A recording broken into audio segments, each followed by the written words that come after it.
Sir, इस देश में दो शिक्षा व्यवस्थाएं हैं। एक शिक्षा व्यवस्था है अरविंद केजरीवाल जी की शिक्षा व्यवस्था, जिसमें दिल्ली में वर्ल्ड क्लास स्कूल बनाए गए, बढ़िया करिकुलम, क्वालिटी एजुकेशन दी गई और एक शिक्षित भारत का, शिक्षित राष्ट्र बनाने का सपना लेकर आम आदमी पार्टी, अरविंद केजरीवाल जी आगे बढ़े। एक दूसरी शिक्षा व्यवस्था है सर, जिस शिक्षा व्यवस्था में परीक्षा शिक्षा माफिया जन्म लेता है, जिसके तहत आज लाखों बच्चों का भविष्य अंधकार की कागार पे खड़ा है। मैं बात कर रहा हूं नीट यूजी और यूजीसी नेट की, जिसमें कुल मिलाकर करीब 35 लाख बच्चों का एग्जामिनेशन हुआ। हमने देखा, देश भर में देखा कि कैसे उस एग्जामिनेशन को पेपर लीक हुए, क्या उसमें माफियाओं का राज रहा और कैसे इन 35 लाख बच्चों का भविष्य आज अंधकार की कागार पे खड़ा हुआ है। वो 35 लाख बच्चे आज इस संसद टीवी को देख रहे हैं इस उम्मीद से कि शायद उनके अधिकारों की, उनके हकों की बात होगी। भारत देश एक बहुत युवा देश है। भारत की 65% आबादी 35 साल से कम आयु की है। मैं आपको बताना चाहूंगा कि इस दुनिया के सबसे युवा देशों में भारत आता है, जहां जापान की पॉपुलेशन की औसत उम्र 50 साल है, इटली की 48 साल है, जर्मनी की 46 साल है, यूनाइटेड किंगडम की 40 साल है, चीन की 40 साल है।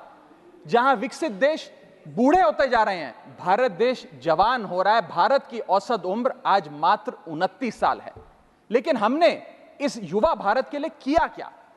मैं आपको बताना चाहूंगा कि भारत में दुनिया की सेकेंड हाईएस्ट स्टूडेंट पॉपुलेशन है। अगर आप प्राइमरी, सेकेंडरी और हायर एजुकेशन को जोड़ लें तो कुल मिलाकर 31 करोड़ आबादी भारत देश की स्टूडेंट्स कहलाती है, यानी कि पढ़ाई लिखाई का काम करते हैं। लेकिन उन युवाओं के लिए हमने किया क्या? मैं बताना चाहता हूं कि इस व्यवस्था ने, सरकार ने उन लोगों के लिए क्या किया। 2 आईपीएल हैं सर इस देश में। एक आईपीएल है जिसमें गेंद और बल्ले का खेल होता है, जिसे कहते हैं इंडियन प्रीमियर लीग, और दूसरा आईपीएल है जिसमें युवाओं के भविष्य के साथ खेल होता है, जो है इंडियन पेपर लीग।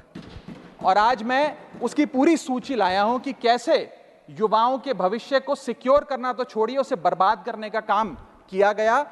और उस सूची में मैं नाम पढ़ के आपका ध्यान आकर्षित करना चाहूंगा कि क्या क्या हमने अपने देश के युवाओं को दिया है। पहला, व्यापम स्कैम। दूसरा, यूजीसी नेट पेपर लीक। तीसरा, Telangana secondary school certificate examination Hindi paper leak.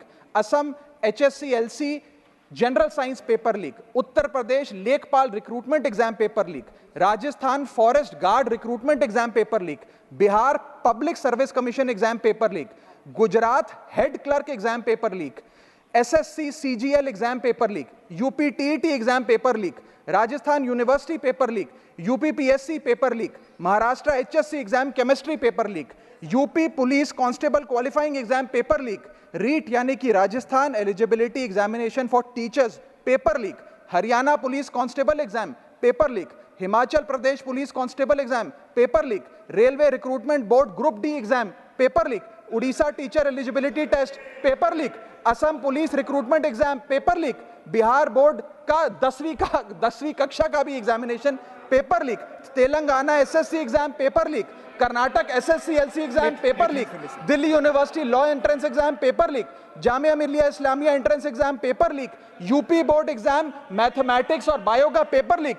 Rajasthan teacher recruitment exam paper leak. और इस साल का नीट का 2024 का पेपर लीक। माननीय राघव चड्ढा जी, ये ऑथेंटिकेट करके आप यहाँ मैं दूंगा सर, सारे रिपोर्ट दूंगा। Thank you sir. आज हम अपने देश के युवाओं को एक अच्छी शिक्षा व्यवस्था नहीं दे पाए, नौकरियां नहीं दे पाए, बेरोजगारी चरम पर है, ऑर्गेनाइज सेक्टर की बेरोजगारी चरम पर है, और अनऑर्गेनाइज सेक्टर की तो आंकड़ों की क्या बात करी जाए। सर मैं इन स्टूडेंट्स की पीड़ा इसलिए भी समझता हूं क्योंकि मैं खुद स्टूडेंट रहा हूं।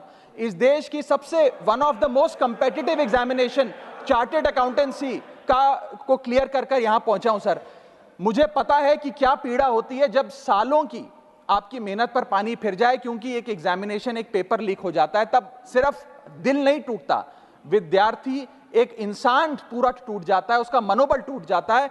आज उस मनोबल को हमें सबको मिलकर एड्रेस करने की आवश्यकता है। और आज मैं उन युवाओं की ओर से नीट से संबंधित उन 35 लाख स्टूडेंट्स की ओर से सरकार से 5 सवाल पूछना चाहूंगा, और वो पूछने से पहले ये बताना चाहूंगा कि एनटीए, जो जिसे नेशनल टेस्टिंग एजेंसी का नाम देके जिसका गठन किया गया था कि वो युवाओं के भविष्य के लिए कुछ कारगर कदम उठाएगी, एक ट्रांसपेरेंसी से एग्जामिनेशन कराएगी, उस एनटीए का फुल फॉर्म आज नो ट्रस्ट एनीमोर हो गया है। कोई भी विद्यार्थी आज इस एनटीए पे विश्वास नहीं कर रहा, और मैं विद्यार्थियों की ओर से ये 5 सवाल सरकार से पूछना चाहूंगा, नीट से संबंधित सटीक सवाल। पहला सवाल, नीट का पेपर जिसमें मात्र 1-2 बहुत हुआ तो 3-4 स्टूडेंट्स की रैंक 1 आती है, जैसे कि 2023 में मात्र 2 लोगों की रैंक 1 आई, 22 में मात्र 4 लोगों की आई, 2021 में मात्र 3 लोगों की आई। जब इतने कम स्टूडेंट्स की रैंक 1 आती है, तो इस साल 2024 के नीट के पेपर में कैसे 67 बच्चों की रैंक 1 आ गई, जबकि फैकल्टी और टीचर्स ये मानते हैं कि बहुत मुश्किल पेपर था। सर मेरी पार्टी का समय बचा हुआ है सर, प्लीज मेरे को 2-3 मिनट दे दीजिए। नहीं सर, 4 मिनट 5 मिनट भी नहीं हुए सर, वक्त दे दीजिए please. Conclude with in sir, 1 minute conclude, otherwise I will move. Sir वक्त ऐसे मत दीजिए कि ठीक लगे सर, वक्त ऐसे मत दीजिए कि ठीक लगे, बाकी जो आपको ठीक लगे। सर मेरा दूसरा सवाल, कैसे मैथमेटिकली इम्पॉसिबल नंबर स्टूडेंट्स के आते हैं? इस एग्जाम में या तो 720 नंबर आएंगे जिसके सारे जवाब सही हैं, और अगर एक भी गलत हो गया तो आप 715 नंबरों पे आ जाएंगे। इस 715 और 720 के बीच में किसी के नंबर नहीं आ सकते, लेकिन इस बार ग्रेस मार्क्स देकर 717, 718, 719, और आखिरी सवाल, मेरा आखिरी सवाल, मैं समाप्त कर रहा हूं सर। इस बार जो इस नीट एग्जाम के नतीजे 14 जून को आने थे, उसको 10 दिन पहले कर दिया गया। हम देखते हैं कि नतीजों में देरी अक्सर होती है, लेकिन 10 दिन पहले चुनावों के शोर के नतीजों के शोर में 4 जून को नीट एग्जाम के नतीजे लाए गए। क्या मकसद था?